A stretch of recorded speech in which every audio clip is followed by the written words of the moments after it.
குங்குமம் லட்சுமி கடாட்சம் மிக்கது. பெண்கள் குங்குமம் இடுவதால் மகாலட்சுமியின் நீங்காதருளை பெறுகிறார்கள். குங்குமத்தை மோதிர விரலால் தான் இட வேண்டும். சிவப்பு நிற குங்குமமே புனிதமானது. சுமங்கலிப் பெண்களின் தலை வகிட்டின் நுனியை சீமந்த பிரதேசம் என்பார்கள். அம்பிகையின் வகிட்டில் உள்ள குங்குமம் பக்தர்களுக்கு சேமத்தை கொடுக்கும். சுமங்கலிப் பெண்களின் சீமந்த பிரதேசம் ஸ்ரீமகாலட்சுமியின் இருப்பிடம். சுமங்கலிகளின் சக்தி குங்குமத்தில் உள்ளது. வீட்டிற்கு வரும் சுமங்கலிகளுக்கு குங்குமம் கொடுப்பது தருபவர் பெறுபவர் இருவருக்கும் மாங்கல்யத்தின் பலத்தை பெருக்கும். குங்குமம் ஆரோக்கியமான நினைவுகளை தோற்றுவிக்கும். குங்குமம் அணிந்த எவரையும் வசியம் செய்வது கடினம். பெண்கள் குங்குமத்தை தான் இட்டுக் கொண்ட பின்பு தான் மற்றவர்களுக்கு கொடுக்க வேண்டும். அரக்கு நிற குங்குமம் சிவசக்தியை ஒரு சேரக் குறிப்பதாகும். திருமணப்புடவை அரக்கு நிறத்தில் இருப்பது நல்லது. தெய்வீகத்தன்மை சுபதன்மை மருத்துவத்தன்மை உள்ள குங்குமம் அணிவதால் முகம் உடல் மற்றும் மனம் ஆகியவைகளுக்கு அதிக நன்மைகள் உண்டாகும்.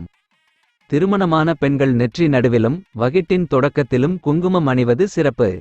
ஆண்கள் இருபுருவங்களையும் இணைத்தாற்போல் குங்குமம் அணிவது தன்னம்பிக்கையை அதிகரிக்கும்.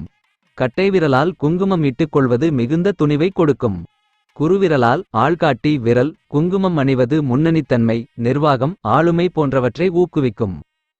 சனிவிரல் நடுவிரல் குங்குமம் இட்டுக் கொள்வது தீர்க்காயுளை கொடுக்கும். குங்குமம் அணிவது தெய்வீகத்தன்மை உடல் குளிர்ச்சி மற்றும் சுய கட்டுப்பாட்டிற்கு நல்லது. மங்களம் தரும் குங்குமத்தை அணிந்து இன்னும் மங்களகரமாக இருக்க உங்கள் வீட்டு இளந்தளிர்களுக்கு இந்த நல்ல நாளில் ஆரம்பித்து படிப்படியாக சொல்லிக் கொடுங்கள். எந்த ஒரு வீட்டில் பெண்கள் கௌரவமாக நடத்தப்படுகிறார்களோ எந்த வீட்டில் பெண்கள் சிரித்துக்கொண்டு சந்தோஷமாக இருக்கிறார்களோ அங்கு திருமகள் குடியேறுவாள்.